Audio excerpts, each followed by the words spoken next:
En 2016, la fondation norvégienne Strom a reçu de l'Union européenne un financement de 4 500 000 € dans le cadre du programme d'appui à l'enseignement fondamental. Avec ce financement, la fondation, en collaboration avec 6 ONG nationales, a ouvert 750 centres de stratégie de scolarisation accélérée passerelle dans 451 villages. Grâce au succès de cette première phase qui a pris fin en 2019, un deuxième contrat de subvention pour une deuxième phase du projet a été attribué à la suite de la prolongation du programme d'appui à l'enseignement fondamental dont il est la troisième composante. Le budget de ce second financement était de 3 millions d'euros pour une durée de 24 mois. Depuis la phase 1 jusqu'à la phase 2, c'est le même objectif que nous avons gardé, à savoir accroître le taux de scolarisation des enfants à l'école. C'est l'objectif général. Donc, il y avait quand même des objectifs spécifiques en termes de prévision que nous avions planifiés au compte de la phase 2, à savoir 9 720 enfants âgés de 8-12 ans inscrits à l'école au niveau des centres, parce qu'on avait 360 centres, les centres SSAP. Et parmi ces 9 720, il y a 7 873 enfants qui devraient être transférés au niveau de l'école en termes de prévision. Au cours de cette deuxième phase, plusieurs régions ont été couvertes, à savoir la région de Kai, la région de Nioro, cercle de Diema, la région de Koulikoro, cercle de Kolokani, la région de Ségou, cercle de Ségou et Barouéli, et la région de Diohila, cercle de Diohila. Dans toutes ces zones d'intervention, le projet Stratégie de scolarisation accélérée passerelle, encore appelé SSAP, récupère des enfants déscolarisés pour les remettre au niveau afin de les intégrer ensuite dans le système scolaire.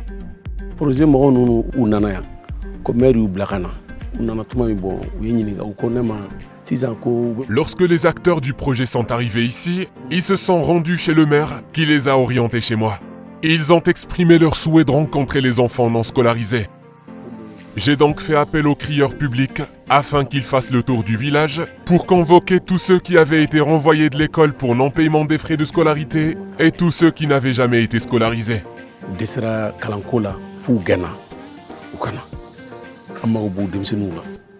Avant l'arrivée du projet, des enfants comme Sanoussi passaient le plus clair de leur temps à effectuer des corvées domestiques et leurs parents n'avaient pas les moyens de les envoyer à l'école. Le projet SSAP leur a donné une formation rapide avant de les intégrer dans le cursus scolaire. À l'arrivée du projet, nous avons bénéficié d'une formation en lecture et écriture. Au cours de la première formation, j'ai eu de bons résultats. J'ai été premier de ma classe, avec 9 sur 10 de moyenne.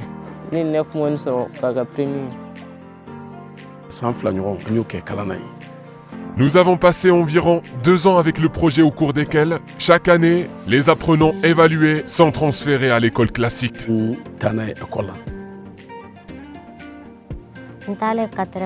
J'ai été transférée en 4e année. Pendant le cours, les enseignants n'hésitent pas à reprendre les explications au besoin, et cela nous permet de bien comprendre les matières abordées. Grâce à cela, j'ai réussi mon année avec une bonne moyenne, et je suis passée en classe supérieure. Et l'année suivante, je suis encore passée en classe supérieure avec 8 sur 10 de moyenne.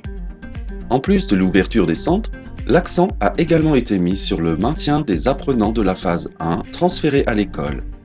Pour cela, les écoles d'accueil des apprenants transférés ont bénéficié de l'appui du projet. Il s'agit notamment de la formation des enseignants de la SSAP et la construction d'infrastructures scolaires telles que les salles de classe et les latrines, afin de faciliter l'accueil et l'intégration des apprenants transférés. C'est des jeunes qui viennent, ils savent lire. Le problème de l'école, c'est quoi? C'est la lecture. Or, la plupart de ces enfants savent lire et écrire. Donc ça, c'est un atout en venant. Donc d'autres viennent commencer en 4e année, les plus forts. Les moins forts sont en 3e année. En tout cas, ce que nous voyons de ces enfants, c'est des trucs qui sont très bien suivis au centre SSAP. Vraiment, les enfants sont très bien formés. Pour la Direction nationale de l'enseignement fondamental du Mali, les résultats obtenus au cours de cette deuxième phase du projet SSAP sont satisfaisants et ont même dépassé les attentes. Aujourd'hui, nous sommes fiers de cet accompagnement car les moyens financiers mis en œuvre ont permis de booster les taux brut de scolarisation par endroit. Et au-delà de ça, les résultats que les enfants transférés nous donnent vont au-delà de toutes nos espérances. Et souvent, il faut avoir le courage de le dire, les enfants transférés, quand ils viennent dans les classes, généralement ils tiennent la dragée haute aux élèves qui sont là. Il faut reconnaître que nous sommes très très satisfaits des résultats obtenus par cette phase-là, parce que nos espoirs ont été largement comblés. Il y a des objectifs de départ qui étaient assignés au projet, qui souvent ont été même dépassés. Les compétences en lecture et écriture acquises par les apprenants profitent également à leurs parents et leur communauté, comme c'est le cas de la petite Fatoumata, dont la mère tient une petite boutique. Kabrin den kado kalanna annafa bade seranema kadaka mbe fere deke kaye de bembulu ni mogomun nana nous ye juru tambulu nana mbe kaye bo kadama. Il y a eu beaucoup d'avantages à la scolarisation de mon enfant. Étant vendeuse, il arrive que des gens viennent acheter à crédit. Alors je sors le cahier afin qu'elle y inscrive le nom des débiteurs, mais aussi qu'elle s'assure, même si j'oublie ou que je suis absente, que ceux-ci paient le moment venu. Elle donne un coup de main aussi à ses jeunes sœurs pour les devoirs scolaires. Tout cela pour vous montrer tous les bienfaits qu'on retire de sa scolarisation. Nous sommes pauvres et n'avons aucun moyen, mais nous sommes vraiment heureux et satisfaits qu'elle soit scolarisée. Et en plus, elle aime beaucoup l'école.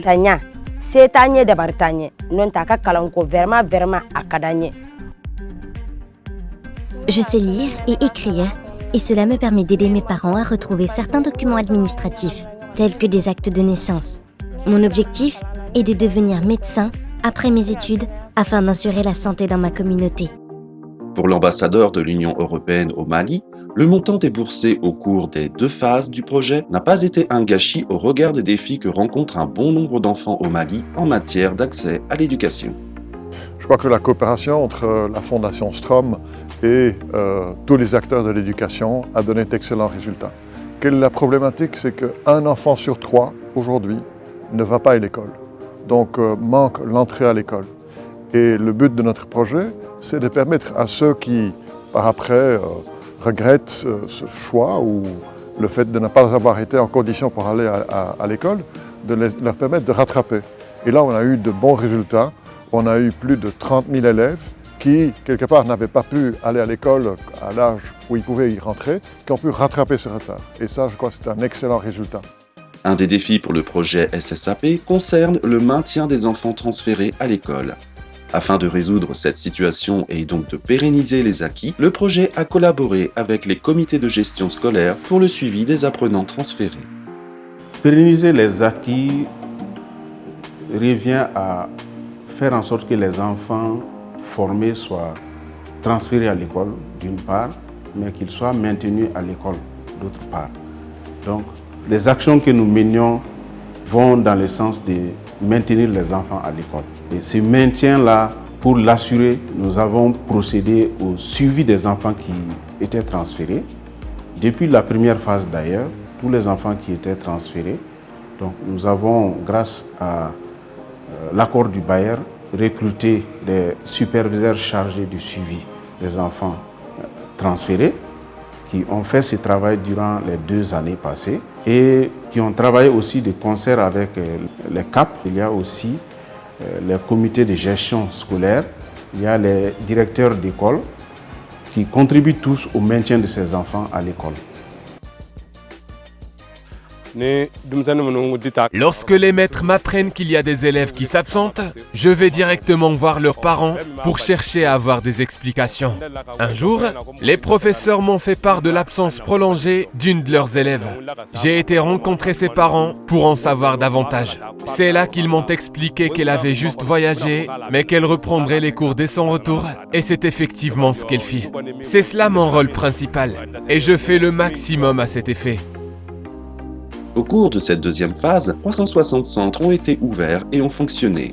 10 320 apprenants, dont 5 468 garçons et 4 852 filles, ont été inscrits. 10 197 apprenants, dont 5 406 garçons et 4 791 filles, ont été évalués en fin d'année. 5 049 apprenants, dont 2 697 garçons et 2 352 filles, ont été transférés. 440 enseignants ont été formés au niveau des écoles primaires fondamentales. 2512 apprenants, dont 1318 garçons et 1194 filles, ont bénéficié de certificats de naissance pour la plus grande satisfaction du ministère des Affaires étrangères. Au-delà de ces réalisations physiques, il y a eu des aspects de formation intense de cela. Et mieux encore, la Fondation Strom, dans sa démarche, aussi bien au niveau de la programmation que de la mise en œuvre, a fait participer l'ensemble des parties prenantes. Et la Confed également, qui représentait effectivement l'ordonnateur, a participé à des missions de supervision, à des missions d'évaluation, et ce qui est une très bonne chose. Nous avons partagé ensemble l'ensemble de ces résultats de ce programme. Je peux dire qu'effectivement, le ministère de l'Éducation nationale ne s'est pas trompé, n'est-ce pas, en nous désignant la Fondation Strom comme opérateur de ce programme-là. Malgré la fin de cette deuxième phase de financement de l'Union européenne, le souhait des bénéficiaires de la SSAP est de voir ce projet s'étendre à plus d'enfants déscolarisés. J'ai pleinement bénéficié de ce projet, mais mon souhait le plus ardent est que d'autres comme moi puissent en bénéficier aussi. J'exprime ma reconnaissance au projet car j'ai pu m'instruire sans que cela n'entrave les tâches ménagères dont j'ai la charge. Au total, 24 250 apprenants, dont 14 594 enfants, fréquentent le premier cycle et 2 151 le deuxième cycle. Pour la directrice de la Fondation Strom Afrique de l'Ouest, tous ces résultats ont été atteints grâce à la conjugaison des efforts de l'ensemble des parties prenantes. Je voudrais quand même remercier très vivement le ministère de l'Éducation nationale parce que le projet appartenait au ministère.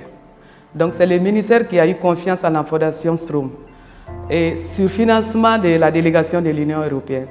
Donc c'est le lieu pour moi de remercier très vivement la délégation de l'Union européenne. Remercier le ministère des Affaires étrangères et de la coopération internationale à travers la Confed. Remercier les ONG partenaires de mise en œuvre. Nous voulons également remercier les communes, les collectivités, remercier les communautés, les comités de gestion. Bien sûr, remercier également la Fondation Strom, l'équipe de la Fondation Strom du projet. C'est l'ensemble des partenaires qui ont contribué pour que les objectifs de ce projet-là soient atteints. Et également, je fonde l'espoir que les enfants qui ont bénéficié de ce programme-là puissent continuer normalement leur cursus scolaire.